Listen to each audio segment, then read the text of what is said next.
Hi ಎಲ್ರಿಗೂ ನಮಸ್ಕಾರ. ನನ್ನ ಚಾನಲ್ಗೆ ಸ್ವಾಗತ.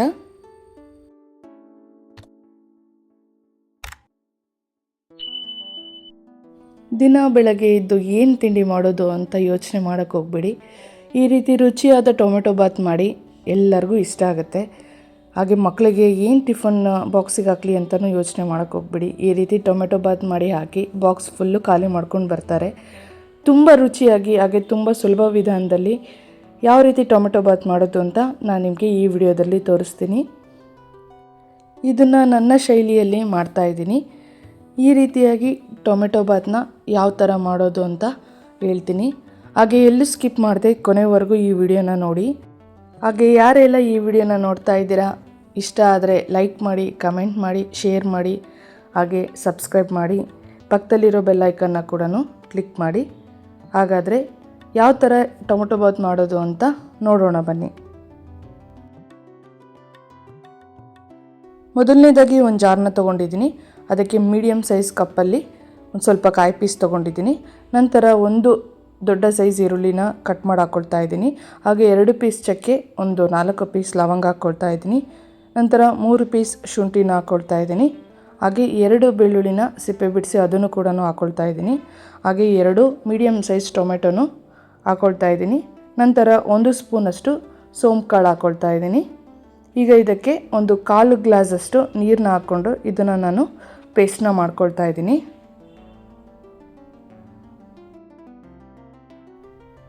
ಈಗ ಪೇಸ್ಟು ರೆಡಿಯಾಗಿದೆ.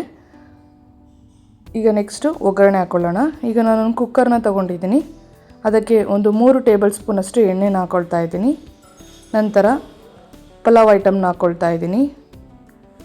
ಹಾಗೆ 2 ಮೀಡಿಯಮ್ ಸೈಜ್ ಈರುಳ್ಳಿನ ಕಟ್ ಮಾಡಿ ಇಟ್ಕೊಂಡಿದ್ದೆ, ಅದನ್ನು ಕೂಡ ಹಾಕ್ಕೊಳ್ತಾ ಇದ್ದೀನಿ. ಈಗ ಇದಿಷ್ಟು ಎಣ್ಣೆಯಲ್ಲಿ ಚೆನ್ನಾಗಿ ಫ್ರೈ ಆಗಬೇಕು. ಈರುಳ್ಳಿ ಲೈಟಾಗಿ ಬ್ರೌನ್ ಕಲರ್ ಬರಬೇಕು, ಅಲ್ಲಿವರೆಗೂ ಚೆನ್ನಾಗಿ ಫ್ರೈ ಆಗಬೇಕು. ಟೊಮೆಟೊ ಬಾತ್ನ ಒಬ್ರೊಬ್ಬರು ಒಂದೊಂದು ಥರ ಶೈಲಿಯಲ್ಲಿ ಮಾಡ್ತಾರೆ. ನಾನಿವಾಗ ನನ್ನ ಶೈಲಿಯಲ್ಲಿ ಟೊಮೆಟೊ ಬಾತ್ನ ಮಾಡ್ತಾಯಿದ್ದೀನಿ. ನಿಮಗಿದು ಇಷ್ಟ ಆಗ್ಬೋದು ಅಂತ ಅಂದ್ಕೊಂಡಿದ್ದೀನಿ. ನೋಡಿ, ಈರುಳ್ಳಿ ಎಲ್ಲ ಚೆನ್ನಾಗಿ ಫ್ರೈ ಆಗಿದೆ.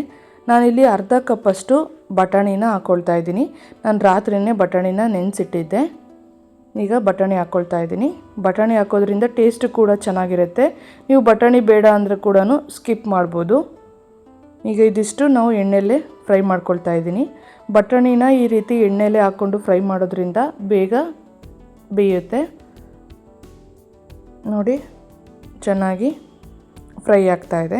ಇವಾಗ ಇದಕ್ಕೆ ನಾನು 2 ಹಸಿಮೆಣ್ಸಿಕಾಯಿನ ಕಟ್ ಮಾಡಿ ಇಟ್ಕೊಂಡಿದ್ದೀನಿ, ಅದನ್ನು ಕೂಡ ಹಾಕ್ಕೊಳ್ತಾ ಇದ್ದೀನಿ. ಇದು ಸ್ವಲ್ಪ ಖಾರಕ್ಕೆ ಈ ರೀತಿ ಹಸಿಮೆಣ್ಸಿಕಾಯಿ ಹಾಕ್ತಾ ಇದ್ದೀನಿ, ಚೆನ್ನಾಗಿರುತ್ತೆ ಟೇಸ್ಟು. ಈಗ ಇದು ಕೂಡ ಎಣ್ಣೆಯಲ್ಲಿ ಚೆನ್ನಾಗಿ ಫ್ರೈ ಆಗಬೇಕು. 10 ನಿಮಿಷದೊಳಗಡೆ ನೀವು ಟೊಮೆಟೊ ಬಾತ್ನ ಮಾಡ್ಬೋದು. ತುಂಬ ಸುಲಭವಾಗಿಯೇ ಇದೆ. ನೋಡಿ, ಚೆನ್ನಾಗಿ ಫ್ರೈ ಆಗಿದೆ. ಇವಾಗ ಇದಕ್ಕೆ ನಾನು ಪೇಸ್ಟ್ನ ಹಾಕ್ಕೊಳ್ತಾ ಇದ್ದೀನಿ. ಈಗ ಪೇಸ್ಟ್ ಕೂಡ ಚೆನ್ನಾಗಿ ಎಣ್ಣೆಯಲ್ಲಿ ಮಿಕ್ಸ್ ಆಗಬೇಕು. ನೋಡಿ, ಈ ರೀತಿ ಚೆನ್ನಾಗಿ ಮಿಕ್ಸ್ ಮಾಡ್ತಾ ಇದ್ದೀನಿ. ಈ ರೀತಿ ಮಾಡೋದ್ರಿಂದ ಏನು ಹಸಿ ಸ್ಮೆಲ್ ಇರುತ್ತೋ ಅದೆಲ್ಲ ಕೂಡ ಹೋಗುತ್ತೆ, ಟೇಸ್ಟ್ ಕೂಡ ಚೆನ್ನಾಗಿರುತ್ತೆ. ನೋಡಿ, ಜಾಸ್ತಿ ಮಸಾಲೆನ ಬಳಸ್ತಾ ಇಲ್ಲ, ಕಡಿಮೆ ಮಸಾಲೆನೇ ಬಳಸ್ತಾ ಇರೋದು. ತುಂಬ ರುಚಿಯಾಗಿರುತ್ತೆ. ಮನೇಲಿರುವಂತಹ ಪದಾರ್ಥಗಳನ್ನೇ ಬಳಸಿ ರುಚಿಯಾಗಿ ಟೊಮೆಟೊ ಬಾತ್ನ ನೀವು ಮಾಡ್ಕೋಬೋದು. ನೋಡಿ, ಸ್ವಲ್ಪ ಎಣ್ಣೆ ಬಿಟ್ಕೊಳ್ಳೋವರೆಗೂ ಫ್ರೈ ಆಗಬೇಕು. ಎಣ್ಣೆ ಬಿಟ್ಕೊಂಡಿದೆ. ಈಗ ಇದಕ್ಕೆ ನಾನು 1 ಸ್ಪೂನಷ್ಟು ಚಿಲ್ಲಿ ಪೌಡರ್ ಹಾಕಿದ್ದೀನಿ. ಹಾಗೆ 2 ಸ್ಪೂನಷ್ಟು ಧನಿಯಾ ಪೌಡರ್ ಹಾಕಿದ್ದೀನಿ. ಹಾಗೆ 1/4 ಟೀ ಸ್ಪೂನಷ್ಟು ನಾನು ಅರಿಶಿನ ಹಾಕ್ಕೊಳ್ತಾ ಇದ್ದೀನಿ. ಈಗ ಇದಿಷ್ಟು ನಾನು ಚೆನ್ನಾಗಿ ಮಿಕ್ಸ್ ಮಾಡ್ತಾ ಇದ್ದೀನಿ. ಇದೆಲ್ಲ ನೀಟಾಗಿ ಮಸಾಲೆಯಲ್ಲಿ ಮಿಕ್ಸ್ ಆಗಬೇಕು.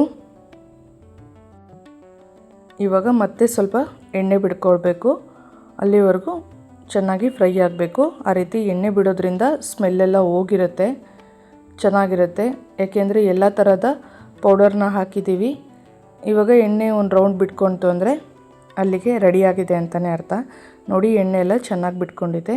ಇವಾಗ ನಾನು ಇದಕ್ಕೆ 2 ಟೊಮೆಟೊ, ಮೀಡಿಯಮ್ ಸೈಜಲ್ಲಿರೋ 2 ಟೊಮೆಟೊನ ಕಟ್ ಮಾಡಿ ಇಟ್ಕೊಂಡಿದ್ದೀನಿ. ಈಗ ಅದನ್ನು ಕೂಡ ಹಾಕ್ಕೊಳ್ತಾ ಇದ್ದೀನಿ.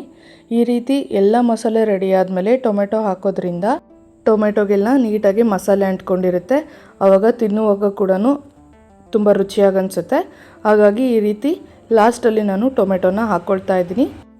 ಇವಾಗ ಇದು ಕೂಡ ಲೈಟಾಗಿ ಫ್ರೈ ಆಗಬೇಕು, ಸ್ವಲ್ಪ ಎಣ್ಣೆ ಬಿಟ್ಕೊಳ್ಳೋವರೆಗೂ. ನೋಡಿ ಎಣ್ಣೆ ಎಲ್ಲ ಬಿಟ್ಕೊಂಡಿದೆ. ಇವಾಗ ಇದಕ್ಕೆ ನಾನು 2 ಸ್ಪೂನಷ್ಟು ಉಪ್ಪನ್ನ ಹಾಕ್ಕೊಳ್ತಾ ಇದ್ದೀನಿ. ಈಗ ಇದನ್ನು ಮಿಕ್ಸ್ ಮಾಡ್ತಾ ಇದ್ದೀನಿ. ನೀವು ಕೂಡ ರುಚಿಗೆ ತಕ್ಕಷ್ಟು ಎಷ್ಟು ಉಪ್ಪು ಬೇಕೋ ನೋಡ್ಕೊಳ್ಳಿ. ನಾನಿಲ್ಲಿ 2 ಸ್ಪೂನಷ್ಟು ಹಾಕಿದ್ದೀನಿ. ಈಗ ಇದನ್ನಿಷ್ಟು ನಾನು ಚೆನ್ನಾಗಿ ಮಿಕ್ಸ್ ಮಾಡ್ತಿದ್ದೀನಿ. ಈ ರೀತಿ ಉಪ್ಪು ಹಾಕೋದ್ರಿಂದ ಮಸಾಲೆ ಎಲ್ಲ ನೀಟಾಗಿ ಉಪ್ಪನ್ನ ಹಿಡ್ಕೊಳ್ಳುತ್ತೆ. ಕೇವಲ 5ರಿಂದ 10 ನಿಮಿಷದಲ್ಲೇ ಈ ರೀತಿ ಟೊಮೆಟೊ ಬಾತು ಈಸಿಯಾಗಿ ರೆಡಿಯಾಗುತ್ತೆ. ಯಾವುದೇ ರೀತಿಯಾದ ಕಷ್ಟ ಆ ಥರ ಏನಿಲ್ಲ. ಮನೇಲಿರುವ ಪದಾರ್ಥಗಳನ್ನೇ ಬಳಸಿ ಈ ರೀತಿ ರುಚಿಯಾದ ಟೊಮೆಟೊ ಬಾತನ್ನ ಮಾಡ್ಬೋದು. ನೋಡಿ ಎಣ್ಣೆ ಎಲ್ಲ ಬಿಟ್ಕೊಂಡು ಚೆನ್ನಾಗಿ ನೀಟಾಗಿ ಫ್ರೈ ಆಗಿದೆ. ನಾನಿಲ್ಲಿ 2 ಗ್ಲಾಸಷ್ಟು ಅಕ್ಕಿನ ತೊಗೊಂಡಿದ್ದೆ. ಒಗ್ಗರಣೆ ಹಾಕೋ ಟೈಮಲ್ಲೇ ನಾನು ವಾಶ್ ಮಾಡಿ ಇಟ್ಕೊಂಡಿದ್ದೆ. ಈ ರೀತಿ ವಾಶ್ ಮಾಡಿ ನೆನೆಸಿ ಇಡೋದ್ರಿಂದ ಅನ್ನ ಉದುರುದ್ರಾಗಿ ತುಂಬ ಚೆನ್ನಾಗಾಗುತ್ತೆ. ಹಾಗೆ ನೀಟಾಗಿ ಮಸಾಲೆ ಎಲ್ಲ ಅನ್ನಕ್ಕೆ ಅಂಟ್ಕೊಳ್ಳುತ್ತೆ. ಹಾಗಾಗಿ ಈ ರೀತಿ ನಾನು ನೆನೆಸಿ ಇಟ್ಕೊಂಡಿದ್ದೆ. ಇವಾಗ ಇದಿಷ್ಟು ನಾನು ಚೆನ್ನಾಗಿ ಈ ರೀತಿ ಮಿಕ್ಸ್ನ ಮಾಡ್ತಾಯಿದ್ದೀನಿ. ಈ ರೀತಿ ಮಿಕ್ಸ್ ಮಾಡೋದ್ರಿಂದ ಅಕ್ಕಿಗೆಲ್ಲ ನೀಟಾಗಿ ಮಸಾಲೆ ಅಂಟ್ಕೊಳ್ಳುತ್ತೆ, ಆವಾಗ ರುಚಿಯಾಗಿರುತ್ತೆ. ನಾನಿಲ್ಲಿ 2 ಗ್ಲಾಸ್ ಪ್ರಮಾಣದಲ್ಲಿ ಮಾಡ್ತಾಯಿದ್ದೀನಿ. ನೀವು ಕೂಡ ಇನ್ನೂ ಜಾಸ್ತಿ ಬೇಕು ಅಂದರೆ ಮಾಡ್ಕೋಬೋದು. ಇಲ್ಲಿ 2 ಗ್ಲಾಸ್ ಅಕ್ಕಿಗೆ ನಾನು 4 ಗ್ಲಾಸ್ನ ನೀರನ್ನ ಹಾಕ್ಕೊಳ್ತಾ ಇದ್ದೀನಿ. ಇವಾಗ ಸ್ವಲ್ಪ ನೀವು ಟೇಸ್ಟ್ ನೋಡಿ ಉಪ್ಪು ಕರೆಕ್ಟ್ ಇದೆಯೋ ಇಲ್ಲ ಅಂತ ಚೆಕ್ ಮಾಡಿ. ಬೇಕಂದ್ರೆ ನೀವು ಉಪ್ಪನ್ನ ಆ್ಯಡ್ ಮಾಡ್ಕೋಬೋದು. ಇಲ್ಲ ಕರೆಕ್ಟ್ ಇದೆ ಅಂದರೆ ಏನು ಪರವಾಗಿಲ್ಲ. ನೋಡಿ ಈಗ ನಾನು ಒಂದು ರೌಂಡ್ ಮತ್ತೆ ಮಿಕ್ಸ್ ಮಾಡಿದ್ದೀನಿ. ಫಸ್ಟು ನೀರನ್ನ ಒಂದು ಕುದಿಸ್ಕೊಂಡು ಅಕ್ಕಿನ ಹಾಕಿ ಆಮೇಲೆ ಲಿಡ್ ಕ್ಲೋಸ್ ಮಾಡಲ್ಲ. ನಾನು ಡೈರೆಕ್ಟಾಗಿಯೇ ಅಕ್ಕಿ ಹಾಕಿ ಈ ರೀತಿ ನೀರನ್ನ ಹಾಕ್ಕೊಂಡು ವಿಷಲ್ ಕೂಗಿಸ್ಕೊಳ್ತೀನಿ. ಈ ರೀತಿ ಮಾಡೋದ್ರಿಂದ ಟೈಮ್ ಕೂಡ ಸೇವ್ ಆಗುತ್ತೆ. ಹಾಗಾಗಿ ಈಗ ನೋಡಿ ನಾನು ಲಿಡ್ನ ಕ್ಲೋಸ್ ಮಾಡಿ 2 ವಿಷಲ್ ಕೂಗಿಸ್ಕೊಳ್ತೀನಿ. ನೋಡಿ ಕುಕ್ಕರ್ ತಣ್ಣಗಾಗಿದೆ, ವಿಷಲ್ ಕೂಡ ಆಗಿದೆ. ಈಗ ನಾನು ಲಿಡ್ನ ಓಪನ್ ಮಾಡ್ತಾ ಇದ್ದೀನಿ. ನೋಡಿ ಈ ರೀತಿಯಾಗಿ ಟೊಮೆಟೊ ಬಾತ್ ರೆಡಿಯಾಗಿದೆ. ಈಗ ಇದನ್ನು ಒಂದು ರೌಂಡ್ ನೀಟಾಗಿ ಮಿಕ್ಸ್ ಮಾಡಬೇಕು. ಎಷ್ಟು ಉದುರುದ್ರಾಗಿ ಎಷ್ಟು ಚೆನ್ನಾಗಿ ಟೊಮೆಟೊ ಬಾತ್ ರೆಡಿಯಾಗಿದೆ.